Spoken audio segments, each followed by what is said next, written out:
Bom, vamos lá. Vamos agora pensar uma outra situação. Vamos imaginar que a lei pós-88 nasceu viciada. Então vamos lá, vamos aqui para a lousa tentar imaginar essa outra situação. Agora, é diferente, não é aquela lei que nasceu perfeita.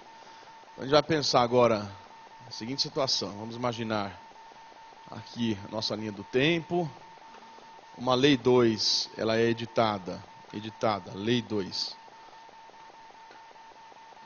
pós-88, só que quando ela surge em relação à Constituição Federal de 88, ela nasce viciada. Ela já nasceu com um vício de forma ou um vício de matéria.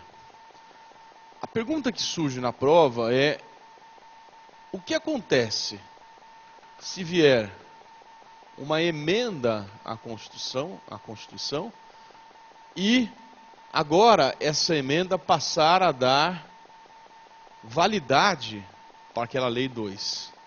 A pergunta que surge é se essa emenda tornaria constitucional a lei 2. Ou, em outras palavras, eu posso estar diante do fenômeno da constitucionalidade superveniente. Ou seja, com muitas aspas aí, o pau que nasceu torto pode se endireitar por meio de uma nova emenda, ou a lei que nasce viciada não tem como ser corrigida. Vamos colocar o nosso slide lá na lousa para que a gente possa verificar essa situação concreta. E essa situação concreta foi julgada pelo Supremo no recurso extraordinário 346084. Isso é um precedente concreto. O relator é o ministro Marco Aurélio.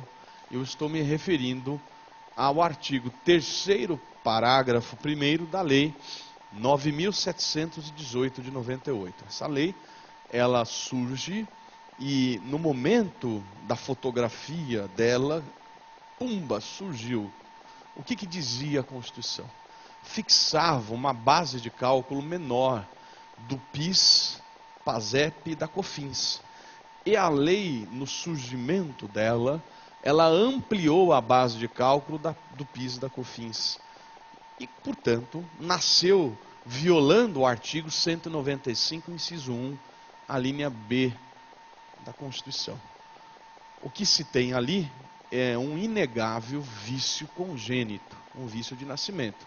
Só que, em seguida, o governo correu, porque tinha interesse em manter essa base de cálculo ampliada, e aprovou a emenda constitucional número 20 de 98, ampliando a base de cálculo e agora dando total sustentação à lei.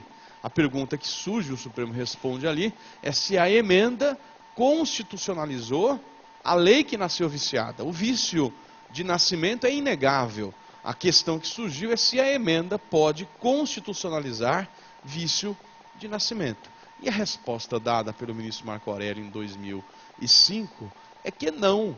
Aí que surge a expressão. Ele diz: o vício é congênito, o vício é de nascimento, o vício é de origem, a lei não se corrige, a lei é um ato que nasceu morto, a lei tem natureza natimorta, e, portanto, emenda não corrige pau que nasce torto. Essa foi a resposta dada pelo Supremo. Não posso, por consequência, também admitir o fenômeno da constitucionalidade superveniente. Não posso admitir o fenômeno da constitucionalidade superveniente. Tudo bem aqui, gente? Bom, as duas regras se verificam antes de 88 e depois de 88. As regras são que não se admite nem o fenômeno da inconstitucionalidade superveniente, nem o fenômeno da constitucionalidade superveniente. Só que aí surge na doutrina exceções a essas regras. que já caíram em concurso. Então eu vou trazer para vocês uma exceção. A exceção, eu vou querer discutir com vocês um exemplo de inconstitucionalidade superveniente. Quero pensar com vocês uma situação em que a lei nasce perfeita, mas se torna inconstitucional. Eu quero um exemplo de inconstitucionalidade superveniente. E o CESP perguntou em concurso da OAB até, para a OAB foi, naquele momento, uma pergunta bastante densa. A frase era: o fenômeno da inconstitucionalidade superveniente jamais se manifesta. Isso deu como errado, porque tem uma situação que ele se manifesta. Vamos lá para a lousa? A situação única em que se tem este fenômeno é a situação das chamadas mutações constitucionais. Vamos para o slide, desculpa, Tiago. As denominadas, vamos lá? Mutações constitucionais. Este é o único exemplo em que eu tenho uma situação de inconstitucionalidade superveniente. E que a lei que nasceu perfeita pode ser objeto de uma ADI para declarar aquela mesma lei que nasceu perfeita inconstitucional. Vocês estão percebendo que eu não estou diante de emenda. Emenda não pode, emenda revoga. Eu estou diante de um outro instituto que se chama mutação. E eu tenho que explicar rapidamente o que é mutação, porque é matéria de hermenêutica, matéria que o professor Flávio Martins vai desenvolver. Então, sinalizo o que é mutação sem aprofundar. Existem, pode voltar para mim aqui, dois tipos de reforma da Constituição. Ou a reforma, ela é uma reforma da Constituição, uma reforma sensível, palpável, perceptível, uma reforma formal da Constituição, ou existem instrumentos de alteração informal da Constituição. Informal. De que maneira se reforma formalmente a Constituição? A única maneira de você reformar a Constituição é por emenda à Constituição. E a emenda é fruto do poder constituinte derivado reformador. É a maneira que eu tenho de reformar a Constituição. Poder constituinte derivado reformador. Hoje são 71 emendas à Constituição e as que vierem aí serão numeradas como 72 e seguintes. São reformas. Agora, é possível que exista uma alteração, não no sentido de reforma formal, mas no sentido informal, que é uma alteração no sentido interpretativo da Constituição. Não no seu sentido físico, sensível, palpável, perceptível, mas no seu sentido interpretativo. Quando eu tenho uma mudança no sentido interpretativo, eu estou diante de uma mutação. Uma mudança no sentido interpretativo da Constituição. Vamos dar um exemplo de mutação da lei normal para depois chegar na Constituição, só para entender. Havia um crime no Código Penal que tinha a seguinte tipificação. Raptar uma mulher honesta para fins libidinosos diversos da conjunção carnal. Vocês lembram disso? Raptar mulher honesta. No direito penal, vigora o princípio da reserva legal, da estrita legalidade. Então, para se caracterizar o tipo, você tem que preencher. O que o advogado alegava? Senhor juiz, a moça foi raptada, mas a moça é desonesta. Simples. E o juiz tinha que interpretar o que é mulher honesta. O que é mulher honesta? É um conceito bastante vago. Mulher honesta. E só falava em mulher honesta. Olha que a época, década de 40, nunca pensaram em um homem honesto ser raptado por uma mulher desonesta. Nunca pensaram nisso, não estava nem no tipo penal. E tinha então que o juiz interpretar. É óbvio que esse sentido vai sofrendo, felizmente, uma alteração no tempo, na cultura da nossa sociedade, e o juiz vinha interpretando, e chega um momento que aquele tipo tem que ser reformado e revogado. Há uma a legislação que revogue, não tem mais sentido ter um tipo penal como esse. Aí é reforma. Então, durante todo esse período que vigorou, houve mudança no sentido interpretativo.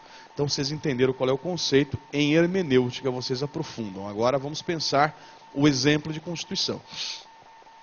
Vários exemplos estão aí. Você poderia pensar, por exemplo, o Código Civil, num primeiro momento, ele dizia que deveria o Estado facilitar a conversão da união estável em casamento de um homem e uma mulher. E assim era interpretado, menino e menina, homem e mulher. O Supremo vem num julgamento recente e diz que esse artigo do Código Civil não pode ser interpretado no sentido de excluir desse reconhecimento a união entre pessoas do mesmo sexo. Então, se o Código Civil tiver essa interpretação menor, ele se torna inconstitucional. Por isso que se deu uma interpretação conforme a Constituição. Um outro exemplo. Durante muito tempo, uma conduta de interrupção de gravidez de feto, mesmo com anencefalia, se enquadrava no artigo 128 do Código Penal, aborto. Na década de 40, aborto, quando surgiu isso.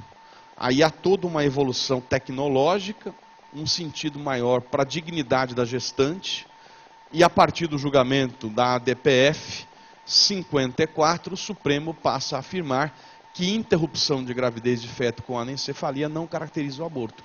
É uma mudança no sentido interpretativo do conceito de vida e no conceito de dignidade da gestante. Então você tem vários exemplos de mudança de interpretação que permitem que uma lei ela surja como constitucional, perfeita, mas que com a evolução, em razão de uma nova interpretação, a lei, mesmo a lei que nasceu perfeita, se torne inconstitucional. Então, o exemplo único de inconstitucionalidade superveniente é no caso de mutações constitucionais. Tudo bem? Bom, agora eu vou pensar um outro instituto que seria agora uma exceção à outra regra.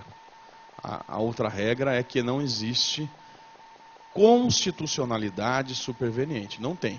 Agora eu vou trazer uma exceção a essa regra. Eu vou pensar uma situação de uma lei que nasceu viciada e que foi corrigida. Então eu vou vislumbrar uma situação de constitucionalidade superveniente. É uma outra exceção a outra regra geral. E essa análise ela se dará na ADI 2240 e na ADO, até coloquei ADI por omissão, mas a melhor sigla é ADO, Ação Direta de Inconstitucionalidade por Omissão, 3682. Essas são as duas ações que a gente tem que analisar.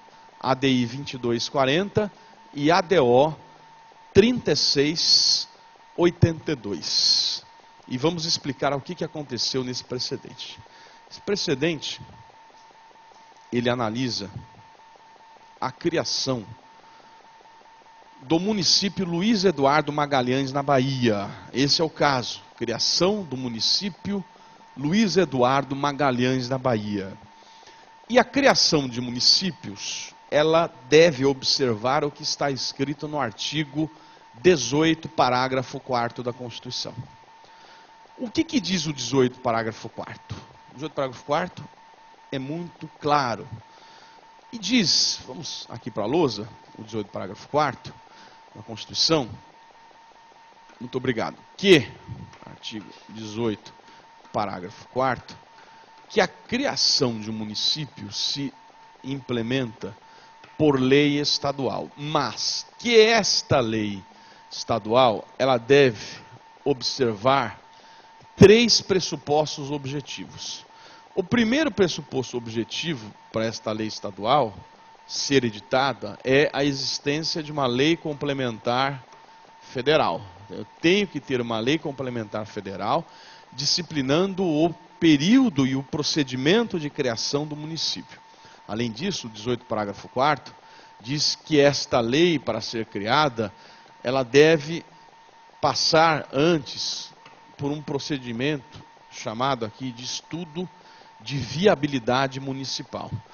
O estudo de viabilidade municipal vai analisar se é viável a criação do município por um desmembramento, ou se esse município vai viver só de repasse de verba federal, ou se há uma questão cultural importante a ser observada. Um estudo de viabilidade. E por fim, diz o texto ali, terceira premissa ou pressuposto a ser observado, que para se criar um município deve ser ouvida a população em plebiscito.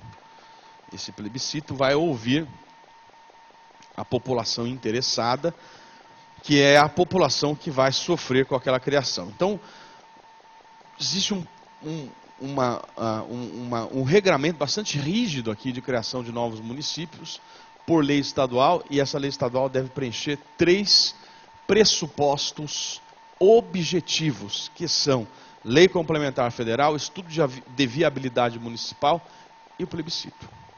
A gente vai aprofundar nas aulas de federação. Não é o momento agora, mas a aula de federação eu volto nisso. Tudo bem? Bom, o que aconteceu com o Luiz Eduardo Magalhães?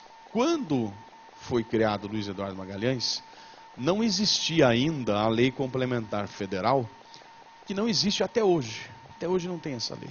O Congresso não legislou até hoje. O Congresso está omisso desde a reforma desse dispositivo, que foi na década de 96, no ano de 96, há quase 20 anos o Congresso está inoperante. E disse o Gilmar Mendes que essa omissão é negligente e é desidiosa. O Congresso não regulamentou até hoje essa matéria. Então não tem lei complementar federal até hoje. Bom, se não tem lei complementar federal, a resposta é óbvia. A lei estadual ela é inconstitucional porque não preencheu o seu pressuposto objetivo. Não tem lei complementar federal. E não tinha na época. Além disso, alguns estudos de viabilidade não foram perfeitos.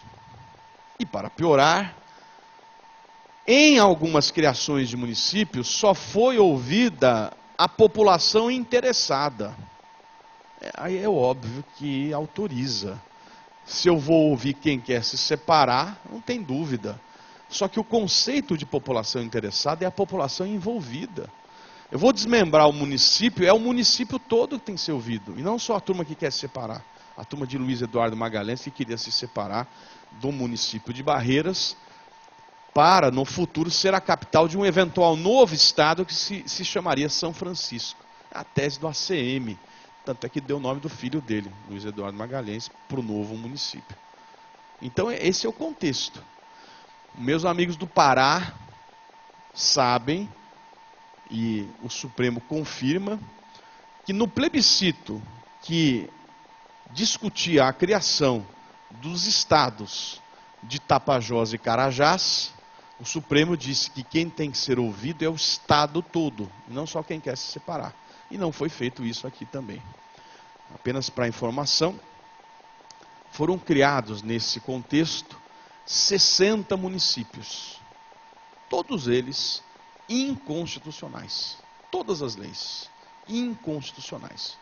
E até hoje, se for criado um novo município, será flagrantemente inconstitucional. E aí foi ajuizada por uma briga política, foi até o PT que ajuizou essa ação, por uma briga política com a ACM, a ADI 2240, que vocês anotaram lá no slide. E aí foi essa ação ser julgada pelo ministro Eros Grau.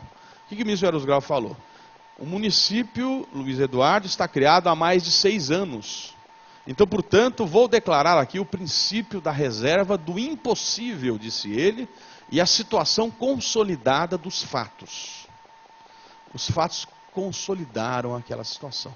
Julgue improcedente. É como se o tempo tivesse corrigido. Isso é uma situação muito delicada. Como a gente viu, o tempo não corrige o vício.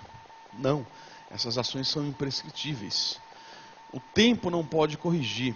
É mais ou menos assim. Um determinado, vamos imaginar, um determinado escrivão da polícia, isso aconteceu muito, foi transposto sem concurso público para o cargo de delegado de polícia. Alguns estados fizeram isso. vem a lei lá, olha, quem é escrivão faz faculdade de direito que vira delegado, e sem concurso. E é como se fosse mais ou menos assim, olha, aquele escrivão que virou delegado, o novo delegado que entrou sem concurso, mas por uma legislação, ele está atuando como delegado há 10 anos. Quer dizer então que o fato dele estar em continuidade há 10 anos, isso é suficiente para que o vício seja corrigido? Ou o vício do artigo 37, inciso 1, inciso 2 do concurso público, ele pode, ele tem que ser aqui observado. Então, é mais ou menos isso, o tempo corrigiria o vício, o que não é verdade. De toda forma, em relação a funcionalismo, o Supremo está para rever essa matéria. Mas há uma tendência muito clara em afirmar que não se pode violar o princípio do concurso. Não há dúvida quanto a isso. Existem algumas regras de transposição, um pouco diferente, mas de modo geral o concurso público tem que ser observado. Muito bem. O ministro Gilmar Mendes levanta a mão e fala, não concordo com isso. Eu não tenho como admitir que a lei ela é constitucional. Essa lei é flagrantemente inconstitucional. Aliás, essa inconstitucionalidade, diz a doutrina, diz, na verdade, o próprio Supremo, quando é um negócio flagrante, ele diz que a inconstitucionalidade ela é chapada. Essa expressão, que já caiu até em concurso, é do Sepúlveda Pertence. Quando a inconstitucionalidade ela é uma coisa absurda, eles falam ela é chapada.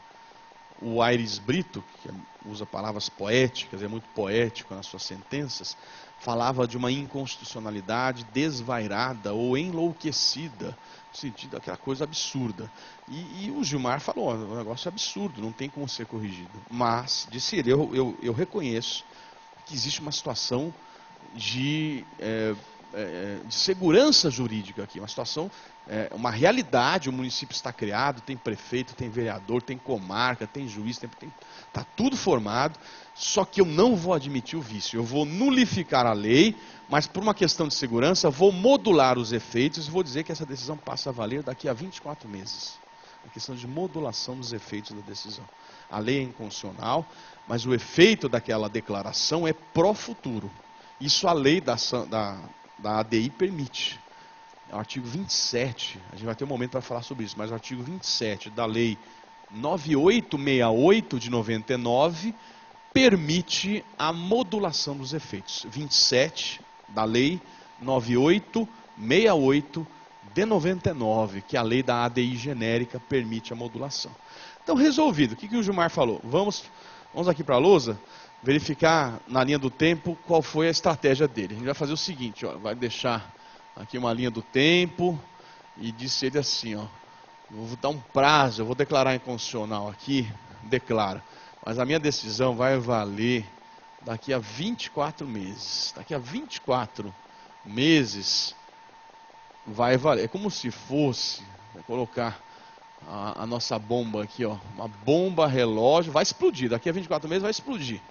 Então, eu vou julgar junto, além de julgar a ADI, eu vou julgar junto a ADO. Vocês não notaram que era uma ADO também? 3682, não é isso? E aí eu vou dar um prazo de 18 meses, para que o Congresso Nacional, 18 meses, para que o Congresso Nacional legisle Congresso Nacional, porque o senhor está omisso, legisle 18 meses. E aí, meus amigos, surgiu a situação. Aí vão sobrar 6 meses para corrigir o pau que nasceu torto. Essa era a ideia do Gilmar. Você entendeu a estratégia? Congresso, legisle, faça a lei. Feita a lei, vocês aí que criaram tudo errado, corrijam tudo. Estava tudo pronto para isso. Só que no meio desse caminhar, antes da bomba explodir, o Congresso Nacional fez uma consulta para o Gilmar Mendes, peticionou nos autos e perguntou para o Gilmar Mendes se o Congresso Nacional era obrigado a legislar. A resposta formal do ministro Gilmar Mendes foi que o Congresso Nacional não era obrigado a legislar na ADO, sob pena de se violar o princípio da separação de poderes. Essa foi a resposta. Aí o Congresso Nacional, diante dessa resposta, Ah, não sou obrigado a legislar, então não vou legislar. E não legislou, até hoje. A bomba ia explodir. Quando eu digo a bomba ia explodir, o município Luiz Eduardo Magalhães e os outros 59 iriam desaparecer.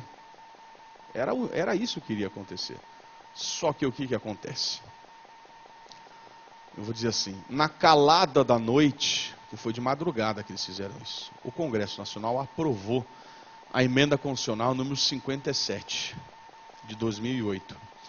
E o que a emenda constitucional número 57 de 2008 fez? Está lá na Constituição de vocês no finalzinho. Acrescentou, a emenda 57, o artigo 60... emenda 57, só conferir aqui. Acrescentou o artigo 96 ao ADCT. Acrescentou o artigo 96 ao ADCT. Uma emenda, hein? Artigo 96. E esse artigo 96 do ato das disposições constitucionais transitórias diz assim: ficam convalidados os atos de criação, fusão, incorporação e desmembramento de municípios até então se manifestaram nesse sentido. Resumindo, a emenda número 57, ela disse assim: está tudo corrigido. Tudo corrigido. Tudo que está errado está arrumado. A gente dá o nosso jeito aqui. É o que foi feito. A emenda 57 acrescentou o artigo 96 ao ADCT. Está tudo arrumado. Pau que nasceu torto se endireitou. E se endireitou por quê? Ou por meio do quê? De um ato político do Congresso Nacional. Então eu tenho, de todo o eventual exemplo que eu cheguei a imaginar, esse foi o único que eu pensei. E claro, estou aberto a sugestões aí, se alguém perceber algum outro, me manda por e-mail, a gente comenta. Mas eu estou vislumbrando uma situação de lei viciada que se corrige por ato político, porque a emenda consolida aquela lei que nasceu morta. A lei estadual nasceu morta, gente, não tem o que falar. Só que vem uma emenda e corrige isso tudo. Os 60 municípios estão todos convalidados, todos. Vou deixar a minha crítica aqui. Isso não podia ter acontecido. A emenda 57, ela é, primeiro ponto, flagrantemente inconstitucional, porque viola o 18, parágrafo 4º. Que no meu entender, esse plebiscito aqui é uma cláusula pétrea, é soberania popular que não foi respeitada. Ela corrige tudo isso. E é imoral essa emenda 57 pelo que ela fez. É mais ou menos assim, ó, faça tudo errado que a gente dá o jeitinho aqui. É o que foi feito. Essa história de jeitinho tem que acabar, não pode acontecer isso. O palhaço Tiririca está desanimado, vocês viram ele dando entrevista? Ele não aguenta mais, ele falou, eu vou voltar a ser palhaço. Né? Vou ser palhaço aqui, vou voltar a ser palhaço. Porque realmente tem situações inimagináveis. O presidente da Câmara dizer que não vai... Eu vou até abrir o meu parênteses aqui, eu cheguei a escrever e concordar que a cassação não é automática. Mas a partir do momento que o nosso modelo admite uma interpretação final pela Suprema Corte, a cassação é automática porque o Supremo disse. Eu tenho que respeitar, e é esse o modelo que existe no nosso ordenamento. Não tem o que fazer. Não tem como descumprir. Isso vai gerar uma situação de instabilidade. Enquanto houver estabilidade, o Supremo manda por último. Até escrevi um texto assim, o Supremo erra, e se errar, erra por último. Vai fazer o quê? Mas é o nosso modelo. O Supremo também erra. E se errar, errou por último. Vai fazer o quê? Até que um dia mude isso, não é isso? E é aquela situação de jeitinho que não pode admitir. Né? Jeitinho é um problema muito sério que, abrindo outro parênteses aqui, essa história de que o que aconteceu lá com os nossos amigos de Santa Maria, aquela tragédia, aquilo lá não é tragédia, aquilo lá é acidente, aquilo lá é negligência. Negligência de todos os envolvidos. Porque não podia dar alvará, não podia ter liberado, não podia ter uma porta só, não podia colocar espuma, não podia, mas foi tudo feito. E foi tudo dado um jeito. Isso não existe. Né? Aí não adianta o dono da boate chorar, não me comoveu. Não sei se alguém viu ele chorando lá na internet, não me comoveu. Né? Não me comoveu, realmente a vida dele acabou mesmo, vai fazer o quê? Ele tinha consciência e assumiu tudo aquilo. Aí vai lá em penal perguntar para vocês, isso é homicídio doloso ou é homicídio culposo? Vocês vão ter que responder na prova. Né? A turma lá que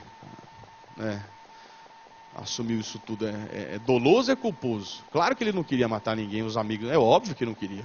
Mas eu posso jogar como doloso? Eu acho que o delegado vai dar uma forcinha pro doloso aí, né? E é um tema bom para a prova, é para penal. Eu nem lembro mais, preterdola, como é que chama vocês, meus amigos do dolo eventual? Não, vou dizer que eu não lembro mais esse assunto, né? Então é com vocês, porque eu nem lembro mais. Para a turma de penal aí, vocês vão ter que estudar isso, porque é um tema que vai cair na prova. Né? Dolo eventual, que chama isso? Precisa aprender tudo de novo.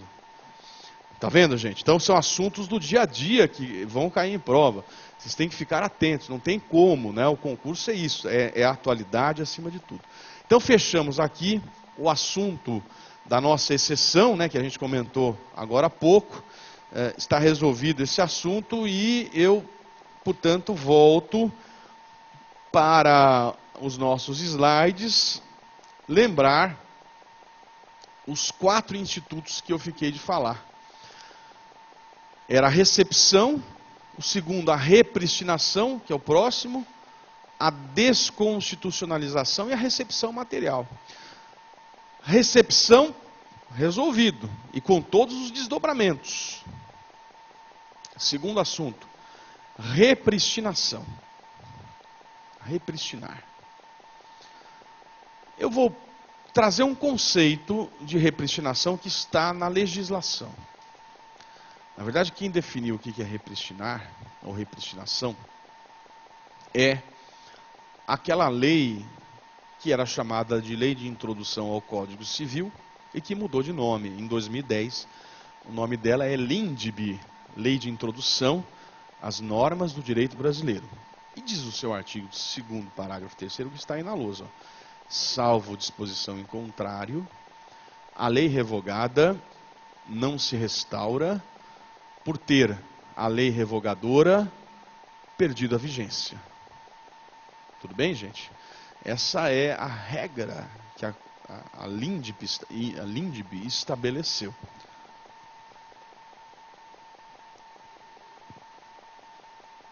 Salvo disposição em contrário, a lei revogada não se restaura por ter a lei revogadora perdido a vigência. E aí eu vou tentar mostrar para vocês graficamente como seria isso. Então, vamos lá? Vamos para a lousa aqui. Tentar mostrar graficamente o que o texto está dizendo ali. Vamos lá. A lei 1, imagine vocês, é revogada pela lei 2, que é revogada pela lei 3. Pergunto, o que acontece se a lei 3 revogar a lei 2, que revogou a lei 1? A lei 1 repristina? Isso é repristinar. Uma lei revogada que se restaura por ter a lei revogadora,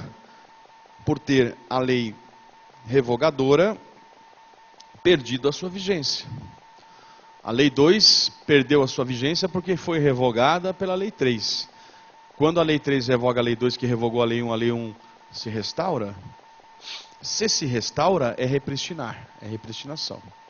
E a resposta é, salvo disposição em contrário. Isso quer dizer, a repristinação não é automática, não é automática, a repristinação não é. Depende de vontade,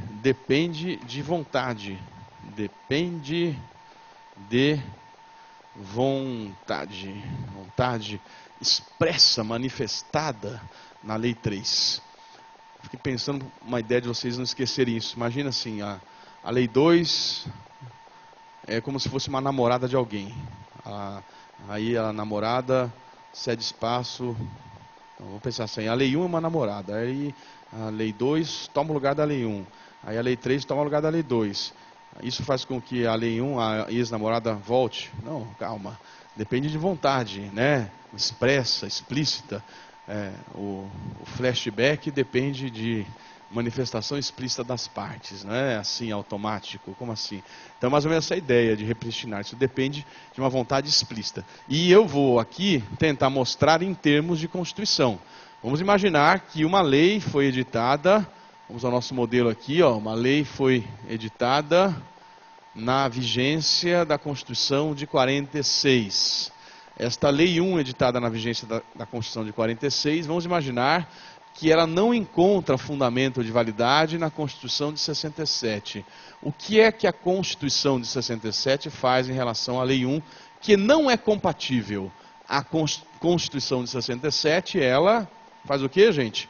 Se não é compatível, revoga. Revoga a Lei 1 em sentido contrário, perfeito? Revogação. Aí vamos imaginar que a Constituição de 88, ela revoga a Constituição de 67, que revogou a Lei 1. A Lei 1 repristina? Resposta, não, não repristina, salvo se houver pedido expresso da nova Constituição. A repristinação não é automática, mas ela depende de pedido expresso da nova Constituição, não é automática. Uma situação que eu quero mostrar para vocês e ligar agora com o tema do controle, é que a repristinação, ela não se confunde com o chamado efeito repristinatório da declaração de inconstitucionalidade. São coisas distintas. A repristinação não se confunde com o efeito repristinatório decorrente da declaração de inconstitucionalidade. Vem aqui comigo.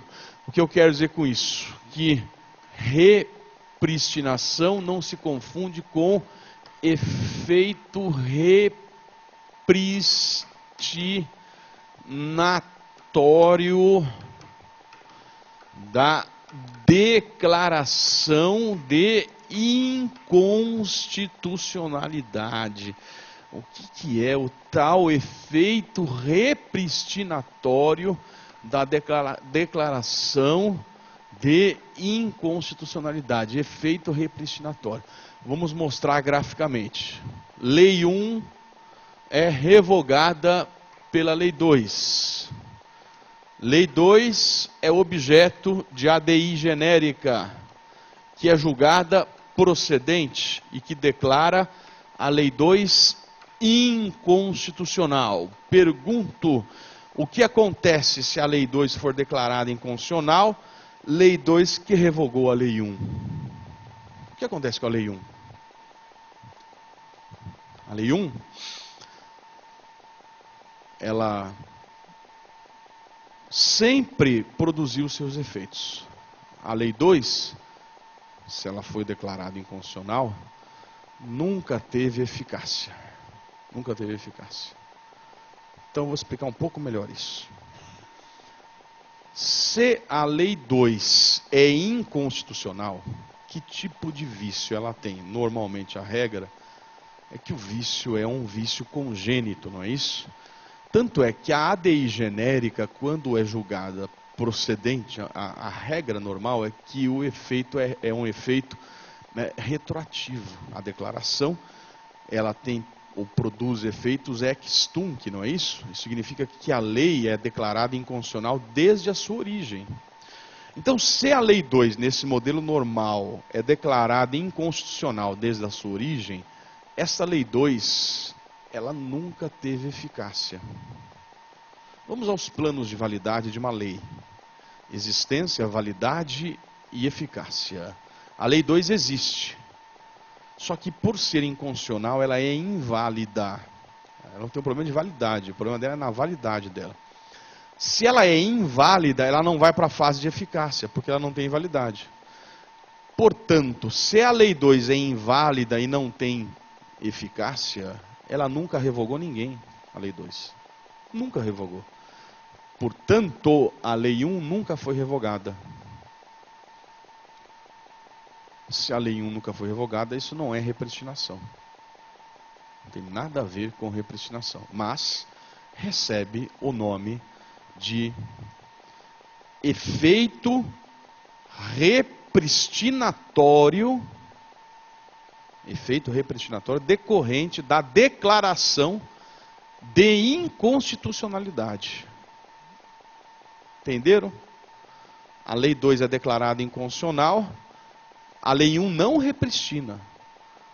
Isso chama-se restauração da Lei 1 em razão do efeito repristinatório da declaração.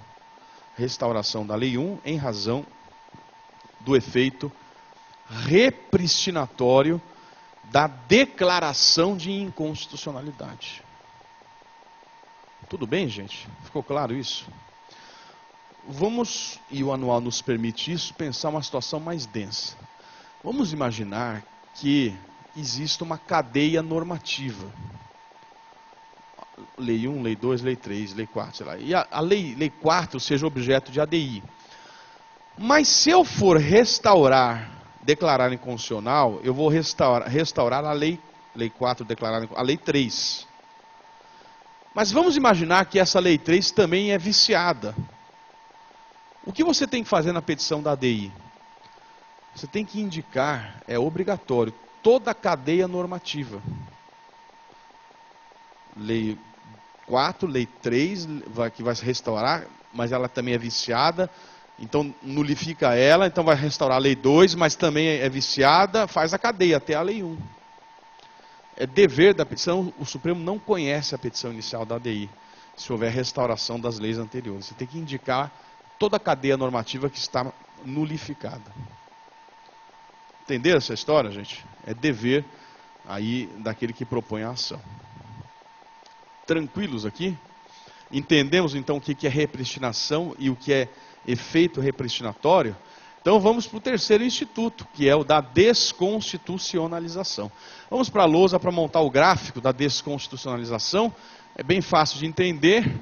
É o seguinte, você tem uma Constituição de 67 e você tem o advento da Constituição de 88. O que seria desconstitucionalização? É quando uma regra da Constituição anterior é recebida com o caráter de lei infraconstitucional. Isso é desconstitucionalização. Uma norma da Constituição anterior que é recepcionada com o caráter de norma infraconstitucional. O que seria o normal disso? A Constituição de 88 revogaria a Constituição de 67. Isso é o automático, revogação. Mas, se houver pedido expresso na nova Constituição, é possível o fenômeno. Tenho que concluir que a desconstitucionalização não é automática e ela depende de pedido expresso, mas é possível. Mas depende de pedido expresso. Entendeu? Mesmo? Você fez uma cara. Vamos repetir? Vamos repetir. Então, o que é desconstitucionalizar? É uma norma da Constituição anterior que tira essa carga. Então, é deixar de. Ah, professor, estou congestionado. Toma um descongestionante. Tira aquilo que. Então, tira aquela característica e torna a lei infraconstitucional. Beleza. Isso é possível se houver um artigo na nova Constituição que explicitamente faça esse pedido. O que eu quero mostrar é que a desconstitucionalização não é automática e ela precisa de pedido expresso. Temos exemplo na Constituição de 88? Nenhum, não tem exemplo de desconstitucionalização não. Mas temos um exemplo, vamos lá colocar o nosso slide, na Constituição Paulista de 1967. Temos um exemplo. Vamos ler aí. o artigo 147 da Constituição do Estado de São Paulo, de 1967, que diz assim, aspas, consideram-se vigentes, olha lá, a palavra mágica aqui, ó, com o caráter de lei ordinária, os artigos da Constituição anterior, a promulgada no dia 9 de julho de 47, que não contrariem esta Constituição. Com isso você tem um exemplo de desconstitucionalização, até interessante, genérica, porque ele não diz qual é o artigo. Ó, o que não contraria é lei ordinária, e isso é admitido pela doutrina. Então se perguntar, existe desconstitucionalização genérica? Isso é uma coisa, existe. Não existe automática, agora genérica existe. Automática não, tem que pedir. Foi o que fez a Constituição Paulista de 1967, que aliás nem vigora mais, porque a Paulista hoje é de 1985, só vocês, mas é um exemplo aí que existiu, é o único da história brasileira, e temos exemplo também em Portugal, artigo 282, o quê? 92, né? 292 da Constituição Portuguesa de 1976. Entenderam? E falta falar só do último instituto, que é o da recepção material. Mas é matéria da próxima aula, acabou o tempo. Não é isso, produção? Acabamos? É isso. Então vamos lá. Então os nossos encontros serão segundas e algumas segundas, todas as quartas, nesse primeiro horário. E semana que vem vocês não têm aula nem segunda, nem terça, nem quarta, porque é carnaval. Não é isso? Então a gente nós vamos nos encontrar, acho que depois do carnaval. E eu vou já me despedir, estou à disposição. Busquem esse material na área do aluno. Tudo que estava nos slides hoje vai estar tudo na mão de vocês, aí até para facilitar o acompanhamento. Isso pode ajudar, você já vem com o material pré-aula. Agradeço a atenção dos meus amigos e desejo muito sucesso aí nessa caminhada, aí, nesse grande sonho de vocês. Só uma coisa, não desistam desse sonho que vocês têm. Só isso, só peço isso. O resto a gente faz, o resto a gente dá um jeito, a gente caminha junto. Muito obrigado pela atenção e até mais. Sucesso, gente. Obrigado.